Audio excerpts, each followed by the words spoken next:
Começa agora Voz da Rede, o programa do Sindirede, o Sindicato dos Trabalhadores em Educação da Rede Pública Municipal de Belo Horizonte. E está no ar o Voz da Rede, o programa do Sindirede, o Sindicato dos Trabalhadores em Educação da Rede Municipal de Belo Horizonte. Eu sou Paulo Ribas e você confere agora as atualizações de notícias que interferem no dia a dia do trabalhador mineiro. Giro de notícias. E parece que agora vai. Estados Unidos e Irã finalmente estão chegando a um acordo de cessar-fogo para, em no máximo 60 dias, encerrar de vez os ataques. Washington e Teherã já assinaram de forma virtual um memorando de intenções.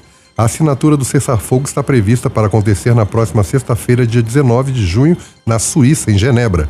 Os 60 dias de prazo final para o fim da guerra servirá para verificar se todos os lados do conflito cumprirão o acordo e também para definir o futuro do programa nuclear iraniano, que ainda causa discórdia entre os países. Mas o acordo de cessar-fogo já está em vigor. Os conflitos no Líbano diminuíram substancialmente. O eixo imperialista Estados Unidos e Israel só vai divulgar os termos do acordo depois da assinatura presencial. Já a mídia estatal iraniana divulgou alguns pontos, como o fim das agressões mútuas, inclusive entre Israel e Líbano, reabertura e livre trânsito nas rotas marítimas comerciais do Oriente Médio, discussões de compensações ao Irã por danos de guerra, a gradual suspensão de sanções financeiras e a retirada de forças de combate dos Estados Unidos da região. O Estreito de Hormuz será reaberto de forma imediata. O ditador estadunidense afirma já ter ordenado o fim do bloqueio naval que navios da Marinha dos Estados Unidos fazem na entrada do estreito, impedindo a passagem de navios que comercializem com portos iranianos na região. Agora, os impasses. Enquanto Donald Trump afirma que o estreito já começou a se mover após o anúncio, o Irã anunciou que passará a cobrar uma taxa de serviço aos navios que cruzarem o estreito. Os Estados Unidos confirmaram que vão relaxar e aliviar as sanções econômicas, mas de forma gradativa e condicionada ao cumprimento do acordo. O objetivo de Teherã é conseguir restabelecer a exportação de petróleo, atualmente proibida pelas sanções do Ocidente.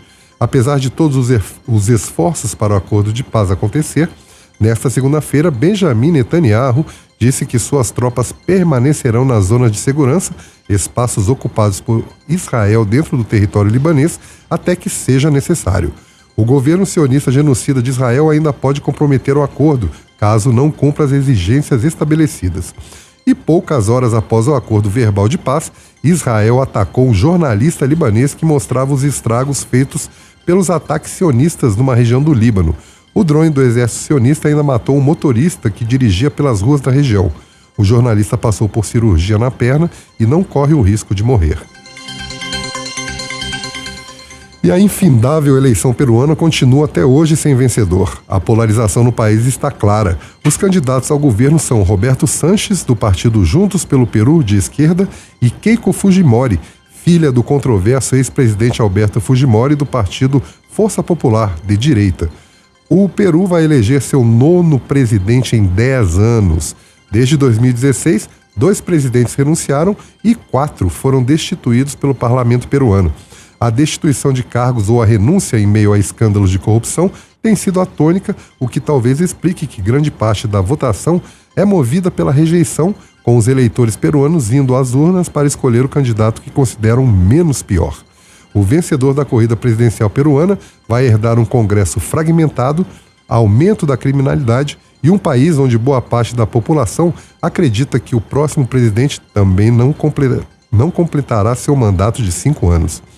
Com 99% de urnas apuradas, Keiko segue na liderança com vantagem de 0,2 pontos percentuais, mas ainda não está oficialmente eleita.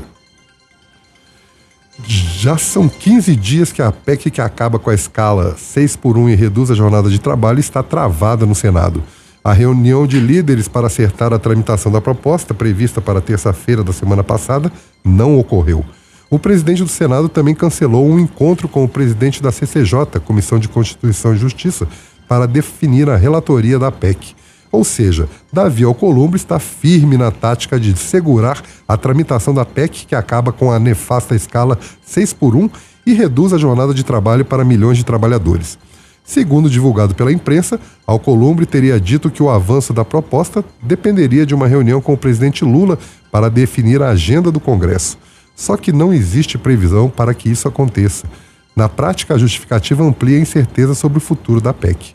Nos bastidores, setores empresariais com apoio de senadores da extrema-direita e do Centrão articulam para empurrar o início das discussões para depois do recesso parlamentar, que começa em 19 de julho, e deixar uma eventual votação apenas para depois das eleições, quando os trabalhadores da escala 3x4, ou seja, os parlamentares, se sentirão menos pressionados. Os sinais são preocupantes. Em contato permanente com setores empresariais contrários às reivindicações dos trabalhadores, Alcolumbre tem falado em debater sem pressa e fazer mudanças na PEC. Se isso acontecer, o texto volta para a votação na Câmara dos Deputados, novamente em 2 turnos. O atraso demonstra que, mesmo diante da repercussão nacional da pauta e da pressão exercida por trabalhadores de todo o país, a direção do Senado continua atuando para desacelerar o debate sobre a redução da jornada. A situação no Senado reforça uma conclusão evidente para a maioria dos trabalhadores. A aprovação da PEC dificilmente será conquistada apenas por meio das negociações parlamentares. É preciso uma greve geral.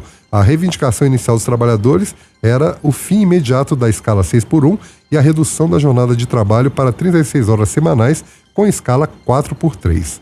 Na Câmara, o acordo do governo Lula e o presidente Hugo Mota rebaixou a proposta para 40 horas semanais com transição até 2027. Nem isso agora eles querem atender. Os empresários estão na ofensiva para não só barrar o fim da escala 6x1 e a redução da jornada, como querem emplacar a PEC da escravidão, que acaba de vez com a CLT e aprofunda a precarização das condições de trabalho. Só o povo nas ruas e os locais de trabalho parados podem forçar esses escravocratas a atenderem essas reivindicações que têm o apoio massivo da população brasileira. Os principais direitos trabalhistas foram resultados de greves, paralisações e grandes mobilizações. A jornada de 8 horas, o descanso semanal remunerado, as férias e diversos outros direitos foram arrancados pela luta organizada da classe trabalhadora. É assim que vamos conquistar o fim da escala 6x1 e a redução da jornada de trabalho sem transição e sem flexibilização.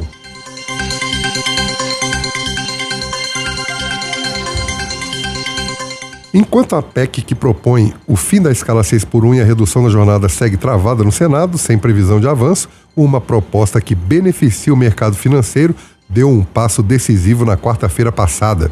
A CCJ, a Comissão de Constituição e Justiça, é a mesma comissão que não está julgando, não está tramitando a escala 6x1, aprovou a PEC 65 de 2023, que dá autonomia total ao Banco Central e enfraquece o controle público sobre uma das instituições mais estratégicas do país. Aprovada em votação simbólica, quando sequer os votos dos senadores são registrados no painel eletrônico, a proposta significa o aprofundamento da influência do sistema financeiro sobre a política econômica nacional e enfraquece a capacidade de intervenção do Estado em áreas que impactam diretamente emprego, crédito, investimentos e desenvolvimento. A proposta de autoria do senador Vanderlan Cardoso, do PSD de Goiás, foi aprovada na forma do substitutivo do relator Plínio Valério, do PSDB do Amazonas, e segue agora para votação em 2 turnos no plenário do Senado. Sempre partidos de direita querendo enfraquecer o Estado. O texto aprofunda a autonomia já concedida ao Banco Central pela Lei Complementar 179 de 2021, aprovada durante o governo Bolsonaro. Naquele momento, a instituição passou a contar com mandatos fixos para presidente e diretores, reduzindo a influência dos governos eleitos sobre a condução da política monetária. Agora, a PEC 65 vai além ao garantir completa autonomia administrativa, financeira, patrimonial, contábil e orçamentária. O substitutivo aprovado cria uma nova natureza jurídica para o Banco Central. A instituição deixa de ser caracterizada por uma autarquia federal especial e passa a ser definida como uma entidade pública de natureza especial com autonomia técnica, operacional, administrativa, orçamentária e financeira, integrante do setor público financeiro. Além disso, o texto estabelece que o Banco Central não terá vinculação a qualquer ministério, órgão ou sistema da administração pública federal. Também amplia formalmente seus poderes de atuação, ao definir que a instituição é dotada de poder de polícia, incluindo competências de regulação, supervisão e resolução no âmbito do sistema financeiro. Outra mudança relativa é a questão orçamentária. A PEC determina que o orçamento do Banco Central será aprovado e executado por ato próprio da instituição, com apenas uma apreciação prévia do Conselho Monetário Nacional e posterior deliberação de comissão temática do Senado. A medida representa uma transferência sem precedentes de poder para o sistema financeiro, um verdadeiro golpe contra o interesse público. Segundo especialistas, essa PEC cria um Banco Central sem vinculação a ministérios, sem subordinação à estrutura do Estado e com poderes ampliados para atuar em benefício do sistema financeiro. Nenhum Banco Central do mundo possui o nível de autonomia previsto nesse texto. A proposta cria uma instituição praticamente blindada do controle democrático, reduzindo a capacidade de fiscalização do Congresso Nacional, do Tribunal de Contas da União, do Poder Executivo e da própria sociedade. É preciso fortalecer a mobilização e a denúncia contra essa medida, que amplia ainda mais o poder do sistema financeiro sobre a economia nacional. É necessário discutir alternativas que coloquem o sistema financeiro ao serviço das necessidades da maioria da população. Isso passa por medidas estruturais, como a estatização, sob controle público e gestão dos trabalhadores de bancos e instituições financeiras envolvidos em corrupção, fraudes ou esquemas especulativos, como vimos recentemente no escândalo do Banco Master.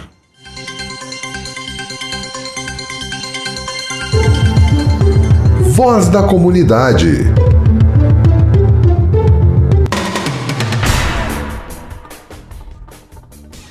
Olá, boa tarde a todos. Estamos aqui novamente no Voz da Comunidade discutindo a greve da educação municipal dos trabalhadores concursados. A greve que teve fim no dia 10 da semana passada e queremos conversar um pouco sobre o processo pós-greve, daquilo que foi alcançado e também com relação ao calendário de reposição e o corte de ponto implementado pelo prefeito Álvaro Damião aos trabalhadores grevistas. Bom, nós vamos falar também dos problemas que a gente está enfrentando nas escolas e por que a gente, enquanto professoras e professores da Rede Municipal de Educação, nós decidimos deflagrar essa greve, tendo em vista tudo que estamos vivenciando nas escolas, pelo menos desde o final do ano passado. É importante explicar, que essa necessidade da greve, entre outras coisas, por exemplo, encontrava-se a falta de professores. Foi somente a partir da mobilização dos trabalhadores, com uma possibilidade de greve ainda no mês de março, que a prefeitura se movimentou e solucionou alguns dos problemas relacionados à falta de professores. Tivemos a situação, inclusive denunciada aqui no Voz da Rede, do Milton Lage, onde tinha uma falta de 9 professores no turno da manhã, ou mesmo no Edson Pisani, aqui do aglomerado da Serra, que também chegou a ter falta e transferência de estudantes, porque não foi possível garantir um dos ciclos pela falta de professores. Tudo isso só foi possível reverter e obrigou, de fato, ao governo se movimentar, chamar professores, trazer aí aqueles que estavam classificados no concurso e também lançar um edital de novo concurso. Essa semana, a prefeitura lançou um edital de novo concurso para cobrir as vagas que ela já sabe que tem aí falta de professores. Além da falta de professores, a gente também teve situações de ausências estruturais, como já foi citado, em relação à falta de materialidade. Tivemos também situações de escolas, como foi o caso da Lídia Angélica, que inclusive durante a nossa greve foi alvo aí de notícia da grande imprensa, porque a escola estava pela ausência de financiamento, de recurso nas caixas escolares, estava impossibilitada de realizar obras e reparos que eram necessários para manter as condições mínimas nas escolas e no trabalho pedagógico. A greve, ela também denunciou a situação que as professoras e os professores estavam vivenciando em relação à falta de materialidade, falta de papel, falta de recurso para as atividades, falta de dinheiro para projetos e até as necessidades básicas que deixavam de ser atendidas. Eu citei aqui o caso da escola Lídia Angélica, que estavam com problemas de infraestrutura muito graves. E também tiveram, assim como no Lídia Angélica, em outras escolas, falta de livros didáticos, por exemplo, que além de não ter material para realizar as atividades, nós também não tínhamos acesso a livro didático. Isso tudo interfere diretamente no direito de aprender e também de ensinar. E nós precisamos falar também do atendimento às crianças com deficiências e transtornos. É importante, né, a gente dizer que a prefeitura ela inovou esse ano no processo que iniciou-se, na verdade, em dezembro do ano passado, da ruptura dos contratos dos trabalhadores terceirizados com a MGS. Nesse processo, ela faz uma escolha de não fazer mais por meio de licitação a contratação dos trabalhadores, que hoje são aqueles que acompanham os estudantes com deficiência e transtornos ou altas habilidades. Então, ela faz a opção por fazer por credenciamento por OSCs, que são organizações da sociedade civis, que nada mais são do que, na verdade, empresas com uma forma diferente jurídica de regulamentação, e cria dentro dessas OSCs cargos novos, outras estruturas, e que geram aí a possibilidade de uma atuação pedagógica por parte dessas empresas, dessas organizações da sociedade civil que não fazem parte do cotidiano das escolas, junto desses estudantes. Então, foi uma conquista da greve ter alguma forma de limitação, né, a garantia de que a parte pedagógica do atendimento desses estudantes, seja pelo professor regente ou seja pelo AE, né, o atendimento educacional especializado, é de responsabilidade de professores concursados, que são da rede, que incorporam, que fazem parte da escola que aquele estudante está matriculado, da mesma forma como foi uma conquista da greve a garantia de um processo seletivo para os futuros trabalhadores. Depois da migração dos trabalhadores que estão hoje na rede, contratados pela MGS, os novos trabalhadores que vierem a ser contratados não poderão ser indicados ou chegar por meio de acordos duvidosos. Eles terão que passar por um processo seletivo, público, transparente, e isso é muito importante para a gente, porque queremos, sim, os melhores trabalhadores e os mais qualificados dentro da rede, ainda que sejamos, sim, contra qualquer tipo de terceirização, por entender que o correto seria que esses trabalhadores também adentrassem por meio de concurso público. Entretanto, é importante deixar claro para a população que ainda tem problemas, não chegamos ainda no fundo dessas questões e sabemos que a prefeitura está, sim, precarizando o atendimento desses estudantes. Está, sim, criando uma série de questões que são problemáticas e o sindicato vai seguir denunciando de todas as formas para tentar garantir a melhor educação inclusiva para a cidade de Belo Horizonte. Esse é o nosso objetivo, esse é o objetivo dos trabalhadores que entraram em greve, que no dia 10 decidiram pelo encerramento da mesma. A gente ainda identifica problemas nos editais, como a Carol disse, mas é muito importante destacar que a gente conseguiu dificultar parte significativa do movimento de privatização do atendimento educacional especializado, do atendimento pedagógico das crianças, e também conseguimos retirar essa associação que estava acontecendo do trabalho pedagógico, que é da equipe pedagógica da escola concursada, que estava sendo transferido parte dele para as OSCs. A gente fez esse enfrentamento, conseguiu que a prefeitura modificasse a portaria, que a própria prefeitura admitiu e identificou que tinha erros, que tinha elementos de privatização das atividades fim, né, o que não pode ser admitido, e a categoria tem feito um enfrentamento histórico a isso, a privatização da educação, a privatização das atividades pedagógicas realizadas no interior das escolas, e a categoria fez esse enfrentamento, que é algo que está presente não só em Belo Horizonte, mas em todo o Brasil. Outro tema também que a gente falou anteriormente é em relação à transparência das caixas escolares e dos financiamentos que são transferidos para a Caixa Escolar para funcionamento das escolas. Também foi conquista do nosso movimento que a gente tivesse o estabelecimento de mais transparência desses recursos, que a Secretaria Municipal de Educação colocasse com mais transparência para a população e para as comunidades escolares, como esse recurso ele vai ser alocado nos caixas escolares, ele vai ser colocado à disposição para as direções das escolas trabalharem, e que não seja somente algo determinado ou estabelecido pela própria secretaria. Cada escola tem as suas necessidades e cada escola deve ser responsável por identificar qual a etapa ou o tipo de proposta pedagógica é mais importante para a escola naquele momento. Nós também identificamos que algumas áreas da escola, como por exemplo a biblioteca, não estava recebendo a mesma quantidade de verbas. Então, tudo isso, além de ser uma reivindicação que foi colocada por nós durante a greve, também conseguimos uma resposta no sentido de ter mais transparência em relação a esses recursos. E outro tema central é a educação infantil.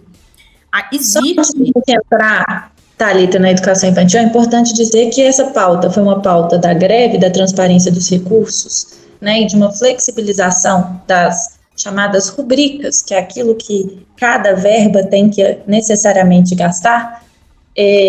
Ela não é só da categoria, ela é inclusive dos diretores de escola, que fazem parte da categoria, mas que estiveram organizados e também pressionaram a prefeitura e o governo. Então, esse ponto é importante a gente destacar, que foi uma conquista conjunta da greve e do movimento das direções de escola. E aí, sobre a educação infantil, é importante a gente dizer que conforme a gente denunciou a questão da privatização da função docente, a educação infantil vivia um processo muito parecido. A prefeitura estava criando condições para fazer a substituição do professor de educação infantil no tempo integral, né?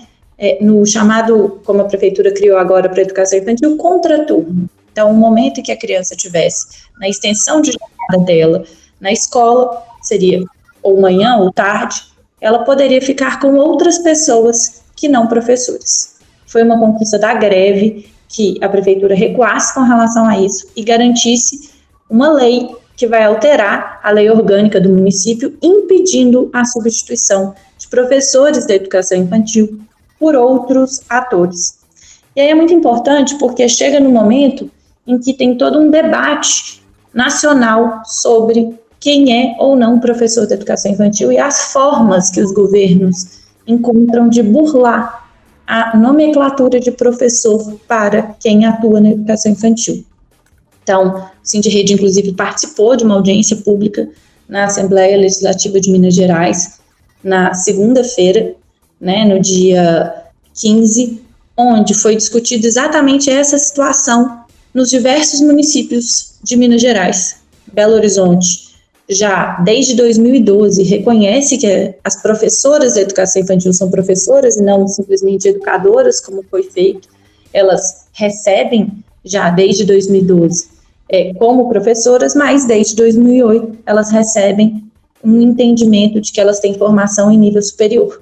Então, houve essa conquista em Belo Horizonte por meio de lutas e que essa possibilidade de substituição seria um grande retrocesso.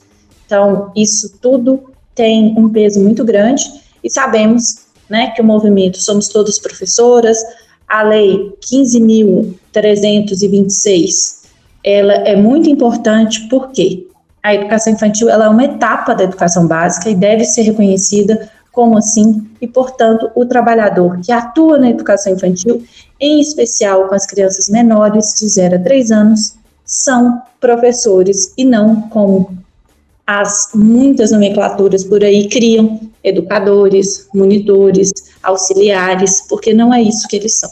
Eles são professores, em sua maioria, com formação para ser professor, como os professores do ensino fundamental e ensino médio.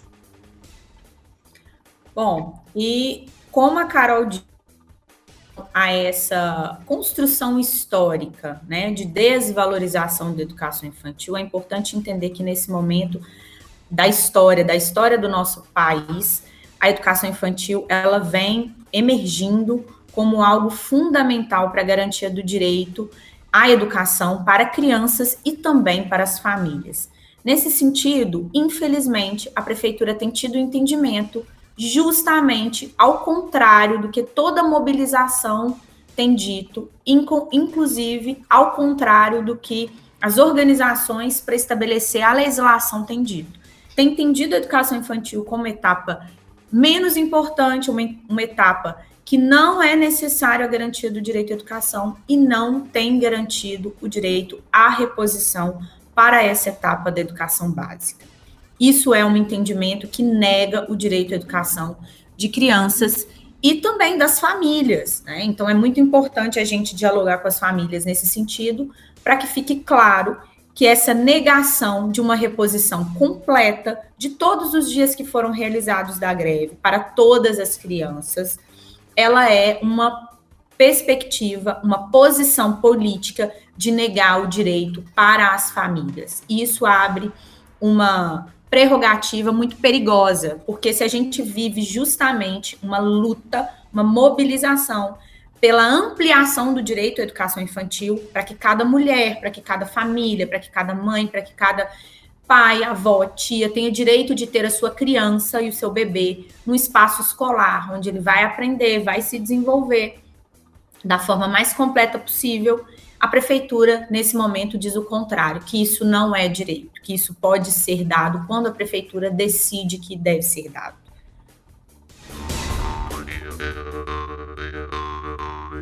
Por dentro da questão.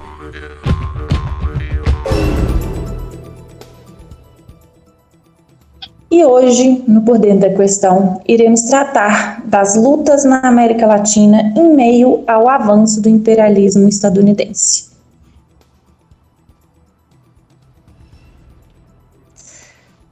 O México hoje vive uma onda de protestos que reúne diferentes grupos e causas com grande visibilidade por parte dos atos, porque ocorreu durante a abertura da Copa do Mundo FIFA 2026. A crise envolve principalmente as pautas da educação, da violência e desaparecimentos e de críticas ao governo da presidente Cláudia Sheinbaum. A Coordenadora Nacional de Trabalhadores de la Educação, a CNTE, entrou em greve e realizou manifestações cobrando melhores salários, mudanças no sistema de aposentadoria e revisão de reformas educacionais. Enquanto isso, grupos de mães e familiares de desaparecidos protestam contra a crise de desaparecimentos ligados principalmente à violência de cartéis e cobram mais ações do Estado para localizar vítimas e investigar casos. Somado a tudo isso, jovens e outros movimentos também foram às ruas denunciando o aumento da violência, insegurança e impunidades. Muitas críticas dos manifestantes afirmam que o governo estaria priorizando a imagem internacional do país, enquanto problemas internos continuam sem solução. A maioria das pautas misturam reivindicações sociais antigas com uma insatisfação crescente com a segurança pública e serviços do Estado mexicano.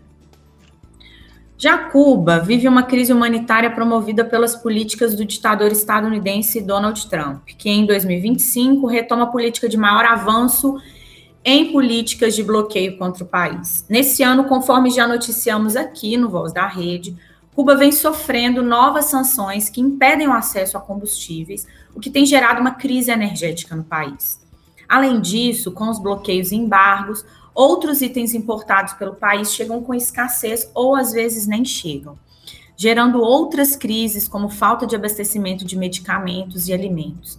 Para nos falar um pouco desse processo da crise humanitária que os Estados Unidos submeteram ao país, nós vamos ouvir agora a nossa entrevista com uma migrante cubana, que é a Lisbeth.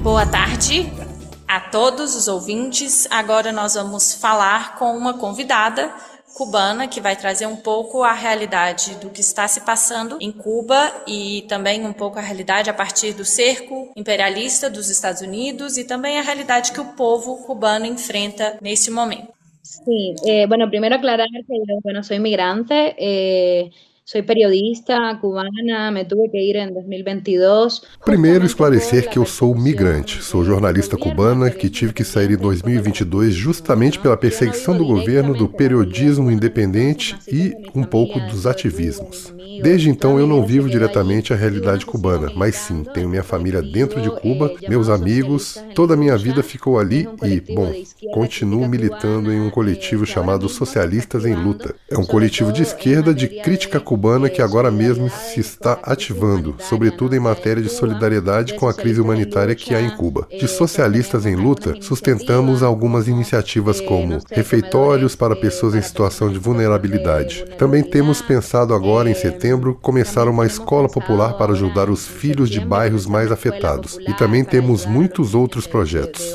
Eu e meus companheiros estamos fazendo isso desde muito antes, desde 2000, que foi uma explosão social massiva que houve em Cuba, em mais de 90 cidades cubanas, sobretudo com temas econômicos, reivindicações econômicas, ao qual o governo reagiu bem mal, ou seja, prendeu 1.500 pessoas por ter se manifestado nesse ponto. E aí nós juntamos, muitos deles foram presos políticos nesse momento, outros são companheiros que vêm da academia, outros simplesmente se juntaram pelo caminho e não necessariamente são intelectuais. Em relação à situação atual de Cuba, primeiro, a partir do imperialismo norte-americano, é criminoso o que estão fazendo com Cuba agora mesmo. Desde a esquerda crítica cubana, a visão que temos é que essas pressões que mais afetam, obviamente, o povo cubano e na realidade não estão fazendo o efeito de atentar contra a classe dirigente cubana. Temos que partir de que em Cuba há um regime ditatorial, o que não quer dizer que, como esquerda, temos que nos desentender do papel dos Estados Unidos nisso. Em relação à situação da gente em Cuba, imaginem não ter eletricidade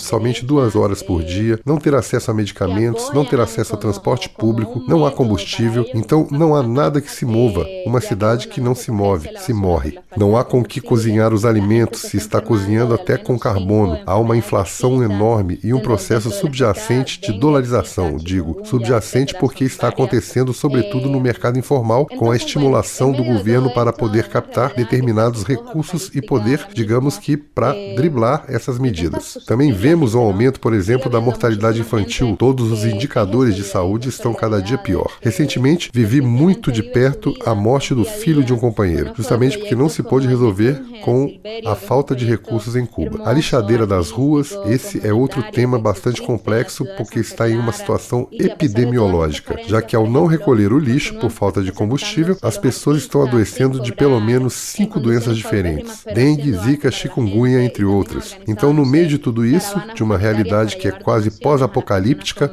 agora mesmo tenta subsistir a gente. Continua havendo muita gente que tem solidariedade, que simplesmente vive a vida, o dia a dia. Conheço projetos como o Mejunge de Silvério, que é um projeto bonito, artístico, comunitário, que subsiste na cidade de Santa Clara e que, apesar de todas essas carências, por exemplo, continuam apresentando os artistas sem cobrar, em condições paupérrimas, mas fazendo arte para a gente. E também se organizaram caravanas humanitárias para levar doações para as pessoas com situações mais complexas. Cuba agora mesmo é uma dor, um caso de cada vez. Digamos que os mais afetados aqui são os idosos, que não conseguem viver, nem têm força para ganhar mais dinheiro e poder subsistir em uma situação assim. Não podemos esquecer que há uma crise migratória brutal, onde a mão de obra jovem do país foi embora para buscar outra vida. Somos os imigrantes que estamos mantendo boa parte da economia das nossas famílias em Cuba. E além de tudo isso, na próxima quinta-feira o governo anunciou que vai haver uma plenária extraordinária do Comitê Central do Partido da Assembleia. Não me lembro bem em que instância. O fato é que vai ser um pleno extraordinário para aprovar medidas econômicas urgentes, medidas econômicas que, segundo o plano de muitos setores em Cuba, que são uma tentativa desesperada do governo por retomar essa crise e que esperemos saber o que vai ser o governo. Não sabemos se estas medidas econômicas também vão vir com medidas políticas. Estamos esperando, mas isso é o que temos até agora. Pero eso es lo que hay hasta ahora. Eso.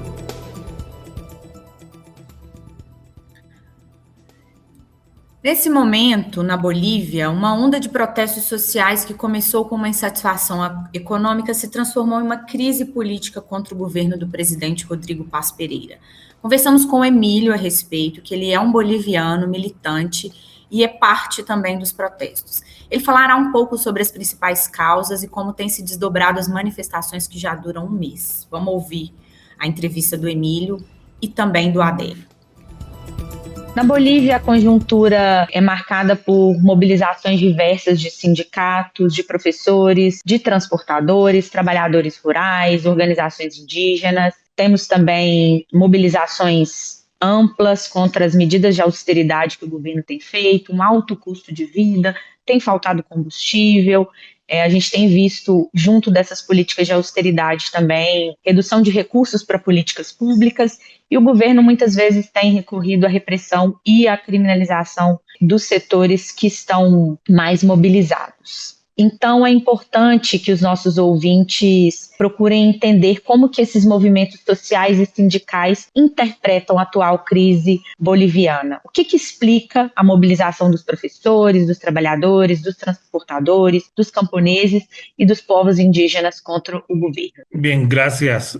Un saludo a todos los trabajadores, un pueblo que escucha el programa desde acá, desde Bolívia. Um salve a todos os trabalhadores e pessoas que escutam o programa desde aqui, desde a Bolívia. Estamos na Bolívia há 44 dias em mobilização, que começou no dia 1º de maio, encabeçada pelo Centro Obreira Boliviana, que é a única e a mais importante central de trabalhadores do país, e também das federações de campesinos. Essa mobilização começou com uma grande assembleia que foi convocada em 1º de maio, na ocasião, Dia dos Trabalhadores, e se levantou uma pauta de demandas, uma pauta que tinha alguns pontos. O tema do aumento salarial, mas também a recusa a políticas, por exemplo, de ataque à pequena propriedade rural, o tema do aumento do custo de vida, por que se levantou a subvenção aos carburantes, mas também com esse governo se começou a vender gasolina mais cara, mas de má qualidade. Então, muitos veículos no país começaram a estragar. Então, também a gente protestava por isso, e também protestava porque havia e há toda uma política do governo de começar a privatizar empresas estatais que se geraram no período anterior e que se tornaram empresas estatais por luta dos trabalhadores. Então essa proibição começou com essas demandas, mas também a pauta dizia que se o governo não fosse capaz de atender essas demandas, era melhor que renunciasse. Então, ao longo das primeiras semanas da proibição, o governo não atendeu, não procurou nenhum canal para poder responder às demandas e rapidamente os mobilizados, as organizações se pronunciaram para pedir a renúncia de Rodrigo Paz, assim como o seu governo. Então já muitas mobilizações têm apresentado a necessidade de que o governo se vá. Estamos levando em frente uma mobilização muito forte. Há momentos de muita tensão e o governo também respondeu criminalizando a mobilização, respondeu com ordens de apreensão contra vários dirigentes até agora. Há mais de 10 dirigentes que estão presos, internacionais, intermediários e até mesmo vários deles que estão com prisão de 6 meses, pelo menos, e com o risco de enfrentar uma pena maior. Mas, sobretudo, isso é um atentado no sentido de que as leis na Bolívia protegem a atividade sindical, o que denominamos o fórum sindical, e sem embargo. O governo desconheceu esse fato e talvez o mais grave de todo esse processo é que o governo também começou a qualificar o movimento, os mobilizados, os grevistas, como um movimento de vândalos, de delinquentes. Quer dizer, não somente se criminalizou, mas se estigmatizou a mobilização, que também gerou atitudes e posições de ódio na população. Porque também é uma mobilização que, na maior parte, é assumida pelo movimento campesino, o movimento trabalhador, o movimento popular, que é de origem aimara quechua e indígena. E, obviamente, é visto desde as cidades e, sobretudo, dos setores oligárquicos, como um movimento de indígenas e com uma estigmatização no sentido de que se estimula posturas racistas contra os mobilizados. Nesse sentido, a mobilização foi muito dura porque também enfrentou situações de militarização com várias mortes. Já se conta com 7 mortos em todo esse processo. E bem, até agora a mobilização continua. O governo está sendo pressionado para declarar um estado de sítio, mas declarar um estado de sítio é autorizar o exército a reprimir. Poderia fazer com que a tensão seja mais elevada. Então, ele está optando pelo cansaço. E também, evidentemente, há alguns sinais de cansaço, mas não obstante, há uma vontade de luta. E estamos neste momento, precisamente, em uma situação bastante latente, em que ainda não se sabe bem como vai terminar o conflito. Há pressão por ambos os lados. Há pressão nas cidades, que não assumiram a luta com muita força para que se levante a greve, mas também há muita vontade do movimento campesino, do movimento trabalhador, das minas, principalmente para manter a luta. Atualmente, as organizações tiveram um pronunciamento, apresentando uma alternativa de que estão dispostos a discutir com o governo uma agenda. Isso saiu hoje. E vai depender da resposta do governo. Mas o movimento diz que não há nenhuma resposta séria e confiável por parte do governo. Ou seja, o conflito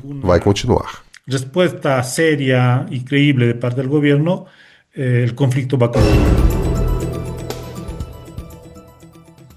E é importante, pessoal, reforçarmos a legitimidade dessas manifestações. Fica claro que se trata de uma indignação popular gerada por escolhas políticas do governo Rodrigo Paz. Por isso, a fala do presidente Lula em apoio ao presidente e em defesa da democracia boliviana foi descabida e injusta.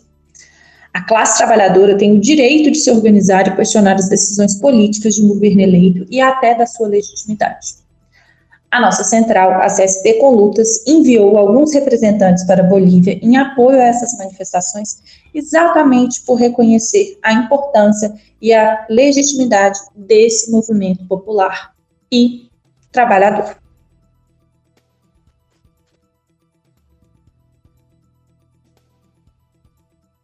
Por fim, nós vamos falar um pouco sobre a situação da Colômbia. O país vive um momento de tensão política e social, marcado por protestos ligados a reformas do governo, segurança, economia e polarização política. Os atos ocorrem em um contexto de forte disputa sobre o futuro do país e justamente a sucessão presidencial. Em meio às tensões, há uma ameaça por parte do governo Trump, que desde janeiro vem dizendo que poderia fazer na Colômbia uma ação contra o governo, por esse ter relações com o narcotráfico, algo que nós vimos, inclusive, em relação também como justificativa à invasão da Venezuela, o que não foi aprovado pelo ditador. Para tratar com mais detalhes, vamos ouvir um áudio da Laura Sabino, que tem acompanhado de perto a situação por lá da transição presidencial. Em primeiro lugar, eu gostaria de agradecer pelo convite. Meu nome é Laura Sabino e eu vou falar com vocês um pouco sobre o processo eleitoral que está acontecendo na Colômbia e que eu tenho acompanhado aqui de perto. Eu acho que a primeira coisa que a gente precisa de entender é que as eleições na Colômbia nesse momento estão sendo as mais polarizadas e as mais polêmicas da história recente do país. Tem um significado para nós da América Latina muito grande. Deixa eu explicar um pouco melhor. Essa eleição está acontecendo em um momento em que a América Latina está vivendo uma nova reorganização política. A gente vê todos os olhos dos Estados Unidos voltados para cá, ameaças de tarifas, a gente vê uma intervenção direta como aconteceu na Venezuela, onde os Estados Unidos bombardearam um país aqui no nosso continente. E a Colômbia, ela tem uma característica muito singular, porque historicamente foi um dos principais aliados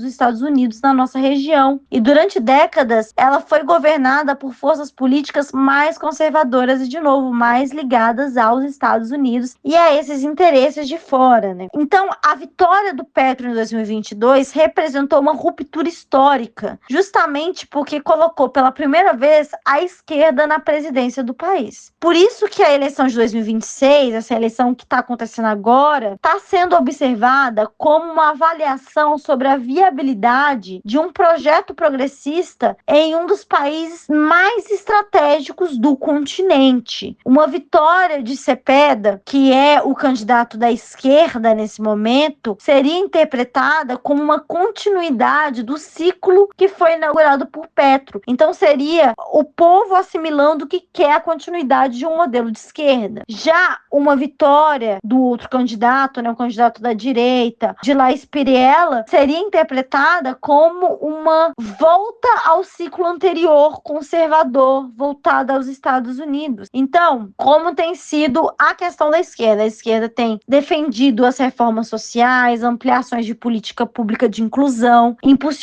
falando sobre como impulsionou iniciativas como a reforma agrária, negociação de paz com grupos armados, fortalecimento de uma agenda de integração à América Latina, enquanto a direita acusa o grupo de esquerda, né, o grupo do Petro, de não ter conseguido resolver o grande problema que a Colômbia há muitos anos sofre, que é a questão da violência urbana, de brigas de gangues, de violência armada. Então, nesse momento, para vocês terem ideia da extensão dessa eleição, disputa acabou se transformando em um plebiscito sobre o governo do Gustavo Petro. Mais do que escolher um novo presidente, os colombianos estão nesse momento decidindo se o país país vai continuar o ciclo político inaugurado pela esquerda a nível nacional ou se vai retornar a uma orientação mais próxima dos setores conservadores que dominaram a política colombiana durante décadas. Ao mesmo tempo, o ambiente eleitoral que eu tenho visto é marcada por muita força e pressão eleitoral, institucional. Temos denúncias de fraude que, inclusive, não vêm do nada, tá? São denúncias que se diferem muito das denúncias, aqui com muitas aspas, das fraudes eleitorais que diziam ter no Brasil, onde não existia nenhum indicativo, nem nada disso. Aqui na Colômbia teve sim caso de alteração do cadastro eleitoral, mudança em local de votação bem em cima da hora, teve alteração no software utilizado para organização eleitoral, teve muitas mesas consideradas atípicas para o processo eleitoral todo. Então percebam que está se criando um cenário realmente caótico em relação ao resultado das eleições. Por fim, eu quero lembrar que o Abelardo de Spínola está em primeiro lugar no primeiro turno à frente, o Ivan Cepeda de esquerda está em segundo lugar, mas a diferença não é tão grande assim. Também quero pontuar sobre como que vários grupos têm visto o papel dessa eleição em relação à América Latina e Estados Unidos. Então, esse cenário marcado por polarização, questionamento sobre o processo eleitoral, tensão institucional, essa preocupação com a segurança pública, essa relação estratégica para toda a América Latina. A gente tem entendido que o resultado dessa eleição, desse segundo turno, vai influenciar não apenas a política interna da Colômbia, mas também os debates sobre integração regional, relação com os Estados Unidos, que eles estão de olho aqui no nosso continente, e o futuro dos governos progressistas também aqui na América Latina, né? A gente tem visto uma série de derrotas muito importantes, sendo principalmente encabeçadas por figuras como o Milei, se diz de extrema direita. Enfim, então eu sigo daqui, aguardo como o processo eleitoral vai se desdobrar. É uma situação realmente muito polêmica que deixa muito claro a importância de que governos e mandatos não sejam o fim único de nenhum projeto de país. O projeto de país precisa acontecer na rua com muita força popular, porque na primeira oportunidade a gente sabe que a esquerda é arrancada do poder, mesmo no caso de um país em que foi a vida inteira governada pela direita. É isso, pessoal. Abraço e até a próxima. Muito importante essa fala da Laura, justamente para a gente entender o lugar que os Estados Unidos têm no não respeito da soberania dos povos, né? Na interferência e na violência em relação ao que cada país tem como direito nos seus processos, tanto eleitorais quanto de mobilização social.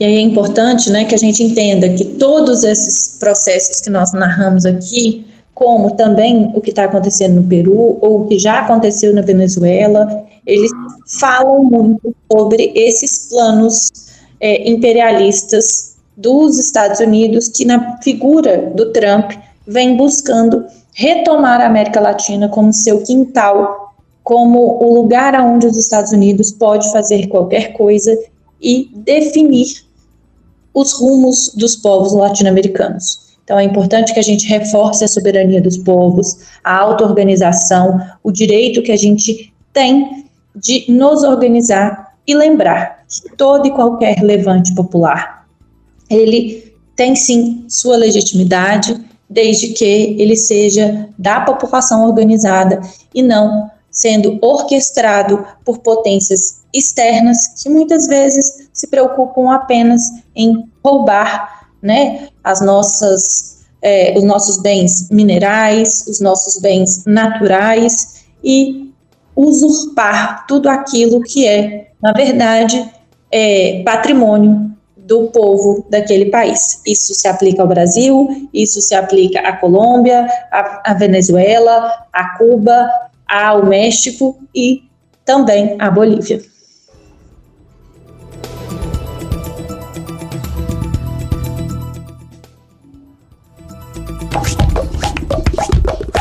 Intervalo cultural.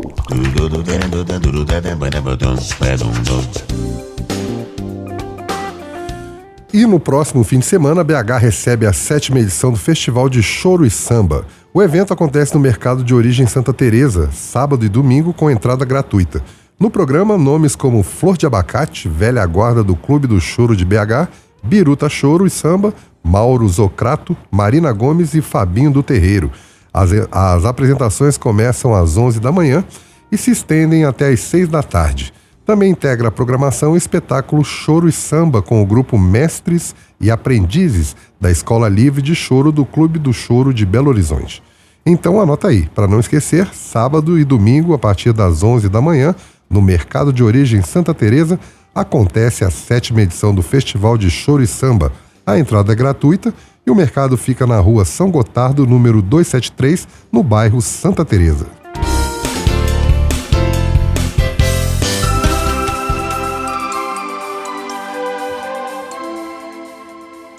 E chegamos ao final do Voz da Rede. Se você não conseguiu acompanhar todo o programa ou o programa anterior, procure por Cindy Rede no SoundCloud, no Spotify, no Deezer, na Amazon Music, no YouTube Music e também no YouTube. Quem quiser fazer contato com a gente para sugestões ou críticas, mande mensagem para o nosso Instagram, Voz da Rede Cindy Rede, com I mudo. Obrigado pela audiência e até o próximo programa. Termina aqui Voz da Rede, o programa do Sindirede, o Sindicato dos Trabalhadores em Educação da Rede Pública Municipal de Belo Horizonte.